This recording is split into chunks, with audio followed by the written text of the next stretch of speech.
આપણે આ જીવનની અંદર ધર્મને જાણવા માટે આપણે આવ્યા છીએ કે ધર્મ એટલે શું. અને ઘણા આપણે લૌકિકમાં એવી વાત કરતા હોય કે ભાઈ પોતાના ધર્મ વિના બહાર ન પડાય એવું કેમ. તો પોતાનો ધર્મ એટલે શું કે પોતાના ધર્મથી નજીક રહેવું. જે સંતોએ આપણને પરખાયું છે નામ એ પોતાનો ધર્મ છે, એ જ પોતાનો ધર્મ છે. પણ મન સંતો કહે છે કે એવું છે કે મન આપણને એ નામની અંદર લાગવાનું. જેને 5 વિષય પ્રિય છે એટલે મન આપણું નામમાં લાગતું. એના માટે સંતોએ આ વાણી દ્વારા આપણને સમજાવવા માટેનો પ્રયત્ન કર્યો છે કે વાણી છે એ આપણે જેમ મોટા સિટીની અંદર કે આથી નીકળ્યા હોય ને જેમ સિગ્નલ બોર્ડ માર્યા હોય ને એવી રીતે વાણી છે ને એ સિગ્નલ બોર્ડ મારેલા છે કે જો આવી રીતે હાલો તો જીવનની અંદર તમારે કોઈ દી ખોટ નહીં જાય. નકર આખું જીવન છે ને આપણું ખોટમાં જાય છે.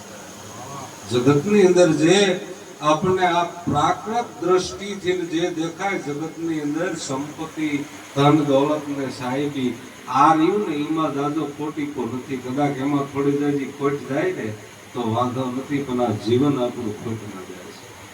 એટલે એ જીવન ખોટમાં ન જાય ને એના માટે સંતોએ વાણી રસી અને વારંવાર જગાડવાના પ્રયત્ન કરે છે. સ્વામી વિવેકાનંદે કીધું કે જાગો ઉઠો અને ધ્યેયને પ્રાપ્ત કર્યા વગર જંપો નહીં. તો કયો ધ્યેય આપણો હશે કે એ ધ્યેયને પ્રાપ્ત કર્યા વગર જંપો નહીં. અઢળક પૈસા કમાઈ લેવો એ આપણો ધર્મ છે, ધ્યેય છે. પણ સંતો મહાપુરુષો એમ કહે છે કે જે પોતાનો ધર્મ છે ને એ ધ્યેયને પ્રાપ્ત કરો. આપણે વાત કરીએ 21મી મુક્તિ કે પોતાના ધર્મ વિના પોતાના પુન વિના પાર નહીં અને ગુરુ વિના મુક્તિ નહીં. તો પોતાનું પુન કેવું. તો દાદા ઉગારામે કીધું કે અવલ કવલની સાધના એના સેજે સ્મરણ કરજો. જીવન મુક્તિ જાણી અને તમે સંતોષ વરને વરજો. જીવન મુક્તિને જાણી અને સંતોષ વરને વરજો. તો એમાં દાદા ઉગારામે કીધું પોતાના પુણ્યના પારખ્યા તમે ગુપ્ત દાન દેજો. પોતાના પુણ્યના પારખ્યા તમે ગુપ્ત દાન દેજો. તમારામાં શાંતિ તપ સોમ છે એ આત્માને ઓળખી લીધે. શાંતિ તપ સોમ છે જે ઠરવાનું ઠેકાણું છે એ તમારા ઘટની અંદર શબ્દ સ્વરૂપે ગાજી રહ્યો. શબ્દ સ્વરૂપે ગાજી રહ્યો છે. અને એ જે નામ આપણને પરખાયું કદાચ આપણને કાંઈ ખબર ન પડે ને તો કાંઈ વાંધો નહીં, પણ જે નામ વસન આપ્યું છે ને એની નજીક રહેશો ને તોય તમને આમાં ધીમે ધીમે હુજબુજ પડવા મળશે. નામની ગતિ આ સંતોએ એવી ગતિ છે કે એમાંથી માણસને ગતિ થાય. અને એ સ્મરણ દ્વારા જે ગતિ છે એની અંદર સ્મરણ એવું કહે છે કે હે સદગુરુ ભગવાન, હે પરમાત્મા, હું તમારું સ્મરણ કરું છું. તો હમેથી સદગુરુ બે ઊંચા હાથ કરીને એમ કહે છે કે જે મારું સ્વરૂપ છે ને એ જ તારું છે, પણ મારામાં તું સમાય જાય. અને જે બિંદુ સાયરમાંથી અલગ પડ્યું એ બિંદુ પાછું સાયરમાં સમાઈ જાય ને તો એને કોઈ દી કોઈ કાળનો ભય નથી. પણ એ બિંદુ સાયરમાં સમાઈ જાય ને એ મહત્વનું છે. તો એના માટે સંતોએ વાણી દ્વારા હમણે ભજન ગવાનું ને જેરે લાખા વૈષમ પાયન ઋષિ માર્કંડને પૂછે કે નિજિયા ધર્મ એવું શું છે. ઠેર ઠેર જેને વેદની અંદર વખાણ કયા છે. દાદા રામદેવને વિરમદેવ પૂછે છે કે હે રામદેવ આ નિજિયા ધર્મ એટલે શું છે, આની મને વાત કરો. જેના વેદય વખાણ કરે છે કે નિજિયા ધર્મ એટલે શું, તો એનો જવાબ આ ભજનની અંદર દીધેલો છે. જીરે લાખા શિવ અને શક્તિ એ મળે અને આ ધર્મ ચલાવ્યો. શિવ અને શક્તિ આખા જગતની અંદર, આખા બ્રહ્માંડની અંદર શિવ શક્તિ આ ધર્મને ચલાવે છે. પણ સંતો એમ કે છે કે શિવ અને શક્તિ આ બ્રહ્માંડને ચલાવે છે. પણ તમે ઈ અનંત બ્રહ્માંડમાં જો ખોજ કરવા જાઓ તો એની મેળ નથી ઉતરે. તો બીજા પ્રશ્નમાં પાછો જવાબ દીધો કે જીરે લાખા શ્વાસ અને ઉશ્વાસ, શ્વાસ છે એ શક્તિ છે અને ઉશ્વાસ છે એ શિવ છે. શ્વાસ અને ઉશ્વાસ એ શિવ અને શક્તિ છે. તો કોઈ વળે એને રામ અને કૃષ્ણ, રાધા અને કૃષ્ણ કીધા, કોઈ સીતા અને રામ કીધા, કોઈ ગુરુ અને શિષ્ય કીધા, કોઈ વળે ફાસ અને અનુફાસ કીધા, કોઈ શ્વાસ ને ઉશ્વાસ કીધા, ઉગારામાં એને અવલ ને કવલ કીધા. અવલ અને કવલની સાથે કોઈ અરધ અને ઉરધ કીધા. નરસિંહ મહેતાએ કીધું કે અરધ ઉરધના ઘાટમાં બોલે નરસૈયાનો સ્વામી. અરધ અને ઉરધના ઘાટમાં જે સૂક્ષ્મણાએ સવારામ બાપાએ કીધું કે અરધ ઉરધના ઘાટમાં સૂક્ષ્મણાએ ખોલ્યા કપાટ. અરધ ઉરધના ઘાટમાં આ બિરાજી રહેશે. તો એની ખોજ કરવા માટે સંતોએ આપણને આ સમજણ આપી છે. અને ઈ છે ને ઈ પોતાનો ધર્મ છે. અને એ પોતાના ધર્મ વિના કોઈ પાર પીડ્યું નથી. અને આ જીવનમાં આ પૃથ્વીના આરંભ કાળથી કોઈ પાર પડશે પણ નહીં પોતાના ધર્મ વિના. તો પોતાનો ધર્મ એટલે સંતો એમ કહે છે નજીકમાં આવી અને તમે તમારા ઘટની અંદર દ્રષ્ટિ કરો. ઘટની અંદર દ્રષ્ટિ કરો એટલે દાદા હાવ સરળ ભાષામાં એવું કહેતા કે તમારામાં શ્વાસ ને ઉશ્વાસ હાલે છે ને એની અંદર તમારા મનને રાખો.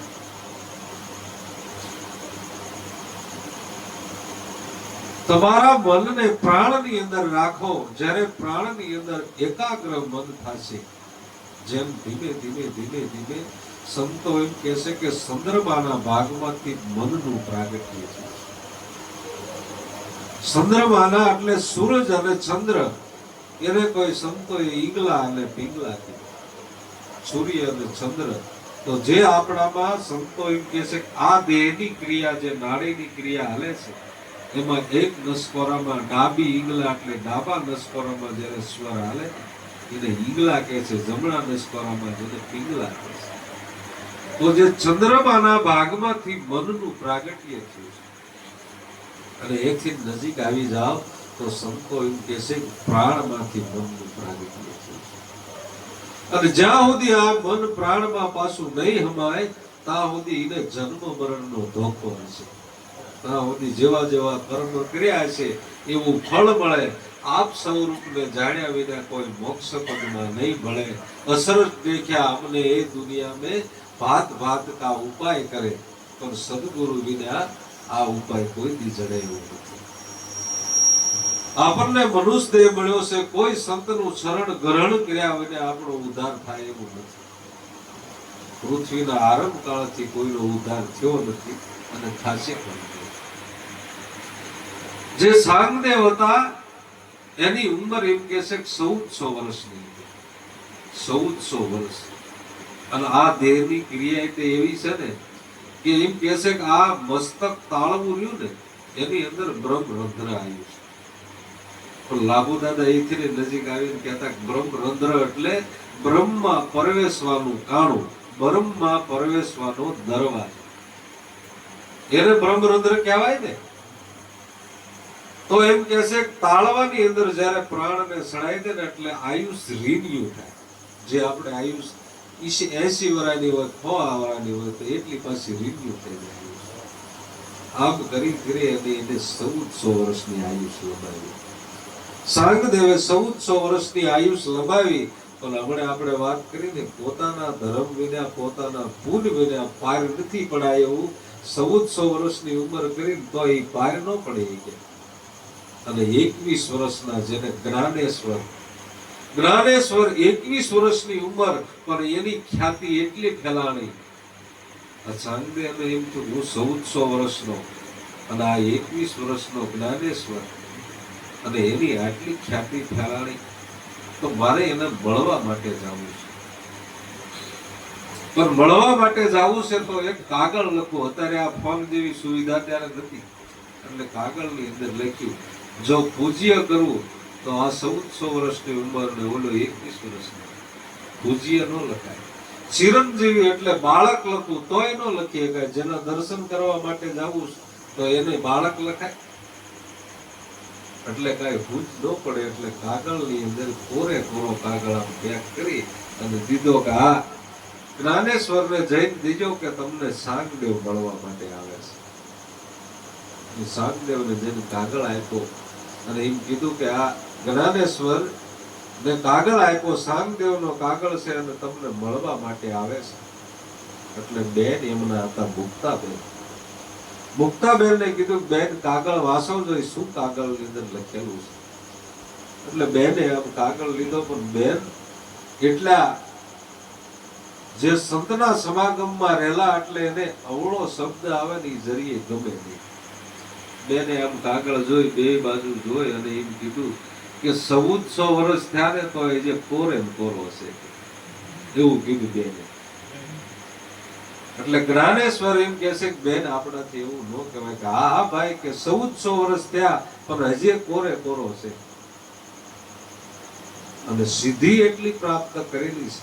એટલે જ્ઞાનેશ્વર ને મળવા માટે સાંગદેવ આવે છે. એટલે એને એમ થયું મારી સિદ્ધિ અને બતાવું.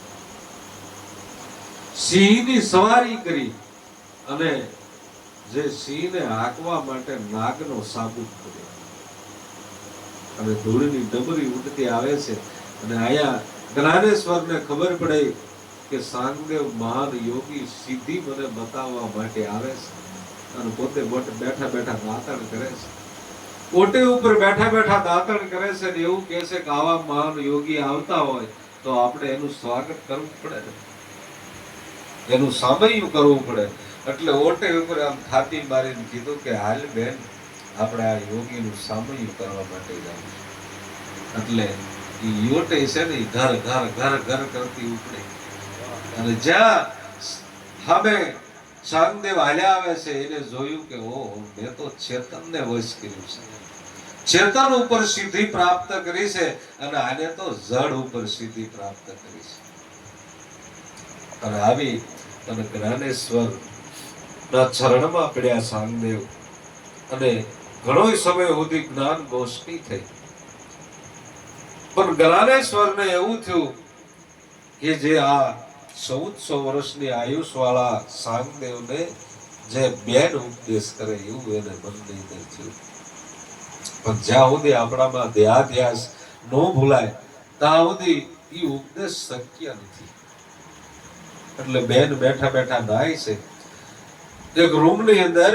એટલે ત્યાં આ સાંગદેવને કોઈ વસ્તુ લેવા માટે જ્ઞાનેશ્વરે મોકલે. એટલે જ્યાં બારણું ખોલ્યું એટલે બેનને નાતા જોયા એટલે પાછા વળી નીકળ્યા. પણ આ જ્ઞાનની ભૂમિકા બતાવવા માટે એને આ કાર્ય કર્યું. કે કેમ નો લાયા? તો કે બેન નાય છે. કે વાંધો નહીં. બેન સ્વસ્થ થઈ કપડા પહેરી અને પાછા આયા અને આવીને સાંગદેવને કહે છે કે તું આ વસ્તુ લેવા આવ્યો તો પાછો કેમ મળી ગયો? કે તારા અને મારા દેહની અંદર ગતિમાં ફેર શું છે તો તને આટલી બધી લજા આવી? એટલે ટૂંકમાં કહેવાનું એનું ઈ થાય છે કે આ દેહની અંદર કદાચ સ્ત્રી અને પુરુષમાં થોડો જાજો તફાવત હશે પણ કે તને દેહાધ્યાસ નથી ભૂલાણો એટલે તને મારો દેહ દેખાય છે. દેહ દેખાય છે ને એટલે તને મારામાં ઈશ્વર ભાવ નથી થતો. અને ગુરુમાં આપણને ઈ જ વસ્તુ આડે આવે છે કે આપણને એમ થાય કે આપણા ગુરુ અને દેહ દેખાય, આપણે જેવું કર્મ કર્યું આપણા ગુરુ કરે એટલે આપણને એમાં ભગવાન ભાવ ન થાય. અને ભગવાન ભાવ ન થાય જેને આપણે લક્ષ્યમાં લેવો છે ભગવાન ભાવ ન થાય ત્યાં સુધી આપણા લક્ષ્યમાં આવે નહીં. જ્યાં સુધી ગુરુ આપણા લક્ષ્યમાં ન આવે ને ત્યાં સુધી એનામાં આપણને ભગવાન ભાવ ન થાય. એટલે સંતો એમ કે છે ગુરુને તમે ઈશ્વર ભાવથી પૂજો અને જે ઈશ્વર ભાવથી પૂજો પછી બીજા નંબરમાં આપણે આવી ચર્ચા કરો ને એટલે જગતની અંદર એવી વાત થાય કે જેને આપણે ગુરુ ગુરુ કરવી છે ને કે આ ફલાણાના ગુરુ પણ ગુરુ છે ને એ દેહ નથી. દેહથી ગુરુ છે એક શક્તિ છે, અને બધાના શબ્દ ગુરુ છે ને આખા જગતના એક જ છે. બધાના આખા જગતના શબ્દ ગુરુ એક જ છે, પણ જે દેહથી આપણને લાભ થયો છે ને એ આપણો ઠાકર છે. અને બધાએ મહાપુરુષોએ આવી રીતે દેહની પૂજા કરી છે. જેને આપણે સંત શ્રી વિરળોનાથ કહેવી, એને આપા દાનવનું શરણ શીખાયું. આપા દાનવનું શરણ શીખાયું અને એને એમાં ભગવાન ઠાકર ભાવ થયો અને તઈ એનો મેળો પડ્યો. એટલે એ પોતાના ધર્મને પ્રાપ્ત કરવા માટે અને પછી આ શાંગદેવ છે એની અંદર દેહાધ્યાસ જ્યારે ટળ્યો અને ત્યારે ઈ આયુષની અંદર રિન્યુ કરેલી હતી ને, પછી એને એમ થયું કે હવે ભલે કાળ આવતો. અને એ સમયે એ 1400 વર્ષની આયુષ પૂરી કરી અને શાંગદેવ પરમ પદને પામ્યા. અને આ 21 વર્ષના જ્ઞાનેશ્વર એને આવી ખ્યાતિ જગતની અંદર જ્ઞાનનો ડંકો વગાડેલી 21 વર્ષે સૌધામ બધાય. એનો શિષ્ય 1400 વર્ષનો. તો આ નામ ધર્મનું સંતો બધાય ગમે વાત કરતા હોય, પોતાના મતિ અનુસાર વાત બધાય કરે, પણ દાદાશ્રીએ એમ કીધું છે જે કુદરત પોતે ઈશ્વર છે ને એને જ આપણામાં પ્રાણનું સર્જન કરેલું છે. અને પ્રાણ વગર મન છે ને એનું અનુસંધાન કરી શકતું નથી. જે અલક્ષ્ય છે એને લક્ષ્યમાં લેવો હોય તો કાંઈક નિશાન તો હોવું જોઈએ. શબ્દ વિનાની સુરતા આંધળે ભલે ગમે ને આટો મારીને પાછી આવે. સુરતા ભલે નિગમ પર જાય, સત્સંગ વિના મન સમજે નહીં. મૂળદાસ મહાત્મા કહે છે, રવિ રવિ કીધે રજની નહીં ઉગે, ઉગે ત્યારે અંધારા મટી જાય. મોટો રોહનો ગુદામ હોય અને ઈ ગોદામની અંદર તમે 100 મણ અગ્નિ લખી નાખો ને તો એમાં એક તણખો ન લાગે. પણ એક ખાલી આમ આવડું ટોપી હોય ને અગ્નિનું, ઈમાં નાખો એટલે ગોડાઉં હળગાવી દે. તો આ સત્ય નામ છે ને ઈ એક ખાલી શિનગારી છે. દાદા ઉગારામ કહેતા, જ્યાં સુધી અઘરામાં અઘરી વસ્તુ હાવ સહજમાં સહજ છે, સતા સંતો એમ કહે છે કે અઘરામાં અઘરી વસ્તુ હોય ને તો ભજન કરવું ની અઘરી વસ્તુ છે. બીજું બધું થાય છે. કદાચ તમારામાં એવી ઉલટ આવી ગઈ હોય, ખુમારી આવી ગઈ હોય અને તમારા ગુજામાં 1 લાખ કે 5 લાખ હોય તો આમ ઘા કરી તમે દાન કરી શકો, પણ ભજન કરવું નહીં અઘરામાં અઘરી વસ્તુ. હાવ સહજ છે, સતા સંતો એમ કહે છે કે આ અઘરી વસ્તુ કેમ છે કે આપણા મનને ઈ ગમતું નથી.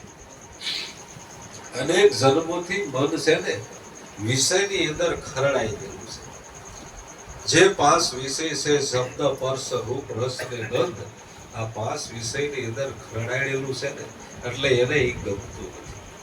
પણ સંતો કે એને ગમાડવું પડશે. તમારે કોઈ પ્રકારે યુદ્ધ કરી, એના સામું યુદ્ધ કરી અને નામની અંદર મનને લગાડવું પડશે. તો કે આપણને હાલાત થાય છે ને કે ભાઈ સંતો આપણને ગમે તે સત્સંગમાં ભજનમાં ગયા હોય કે ઘરે જઈને જેટલો ટાઈમ મળે ને એટલું ભજન કરજો. એટલે આજે ઘરે જાય ટાઈમ તક જય ગુરુ મહારાજ આ આડા પડે કે ત્યાં ઊંઘ આવી. પણ સંતો કે એવું ન કરતા. આળસ તજી અને નિદ્રા ને તજી અને તમે ભજનની અંદર હાજરી આપજો. ભજન કરવું એ અઘરું છે. સહજ સતા અઘરું છે. એટલે સંતો મહાપુરુષોએ આ ધડો બાંધવા સત્સંગ જેવું દ્રબડિયું કાયમની માટે શરૂ હોય ને તો આપણો ધડો બંધાય છે. જો સત્સંગમાં કોઈ વ્યક્તિ કોઈ દી ન આવતો હોય એને ગમ જ ન પડે કે આ શું વાત કરે છે ને એ ગમ ન પડે. જયારે કાયમને માટે સત્સંગમાં આવતા હોય ને એને ધીમે ધીમે આમાં ગમ પડતી જાય છે. અને કોઈ બી વસ્તુ ઘારે પડે તો તે એની અંદર એમ કે છે કે આપણે પેલા કોહ હાંકતા ને, કોહની અંદર કાળબીન પાડવા વરતડે હાંકવા માટે મેલતા. વરતડે હોય એ હુતરની હોય, પણ એ હુતરની વરતડે કાયમની માટે એ કાળબીન પાણા ઉપર હાલે તો એમાં ઘીસી પાડી દીધો. તો સત્સંગ આવી વસ્તુ છે. સત્સંગ દ્વારા આપણા મનની અંદર લીસોટો પડશે અને પડશે, પણ કાયમની માટે સત્સંગમાં હાજરી આપવી જોશે તો. એટલે સંતો એ પોતાના ધર્મની વાત કરે છે અને એમ કહે છે કે પોતાના ધર્મ વિના પાર પડાય એવું નથી. અને જ્યાં સુધી પોતાનો ધર્મ ન સમજાય ને ત્યાં સુધી જીવન પટમાં હાલ્યું જાય છે. પોતાનો ધર્મ એટલે સંતો એમ કહે છે કે જે ગુપ્તદાન છે, જે શ્વાસે શ્વાસે સ્મરણ કરી લે અર્જુન યોગી જ્ઞાની, આ સોહમ શબ્દને સિદ્ધ કરી લે એમ કહે છે કૃષ્ણ મોરારી.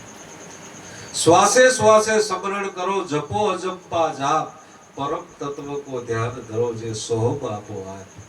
સોહમ પરવી આ પવન में બાંધ્યા મેળ સુમેળ, બ્રહ્મ ગાંઠ હૃદય ધરો ને ઈસ્મિત માળા ફેર. ये माला है निज श्वास की, फेरेगा कोई दास तो 84 भटके नहीं અને કટે કર્મની ફાસ. આ શ્વાસ અને ઉશ્વાસની સાધના, આનાથી કોઈ શૂન્યમાં પહોંચી જાય, દાસી જીવન સત વિમલા શરણે, તો એના 84 ના ફેરા મટી જાય. આ શ્વાસ અને ઉશ્વાસની સાધના, આ પોતાનું પુલ, કદાચ જે પુલ છે એની અંદર કોઈ ભાગ પડાવી શકે ને, આમાં ઘરની અંદર કોઈ તમારો ભાગે ન પડાવી શકે એવું છે આ કુદરત. અને કદાચ ભક્તિ કરવાની અંદર જગતની અંદર કોક તમને નડતર રૂપી થાય કે કાયમ માટે આમ જાઓ છો, ભજનમાં આવા ખર્ચા કરો છો, આવું બધું થાય, પણ સંતો એમ કહે છે ભક્તિ કરવાની અંદર કોઈ ખબર નહીં પડે. જે નામ સ્મરણ કરવું એની અંદર કોને ખબર પડે? આપણો ઘરનું બાળા હોય ને એને ન ખબર પડે કે આ ભજન કરે છે, અને આપણે કમાય એમ ભેગી થતી જતી હોય. તો આ કમાણી એવી છે પોતાના માટે કે કાયમની માટે આ યુગો યુગ આ સત્ય ભજનની હાસી કમાણી ભવો ભવ આવે ભેળી, ધનની પોટલી આ પડે રહેવાની ને પાપની રીસે માથે. ધન કમાવા માટે અનેક કર્મ કર્યા, અને એ કર્મ કર્યો એનો ભોગવટો કોને આવે? પોતાને જ આવે ને. કદાચ એ ધન છે ને પાછળ વાળા વાપરશે, પણ જે કર્મ કર્યું ને એ પોતાને જ માથે આવશે. એટલે સંતો એમ કહે છે કે જાગો ઉઠો અને ધ્યેય પ્રાપ્ત કર્યા વગર જંપો ને. આવું નામ વસનનો મહિમા છે. અને એ પોતાના પુણ્ય કમાવા માટે કોઈ જ્યાં આપણો બલ લાગે, જ્યાં આપણો ભાવ થાય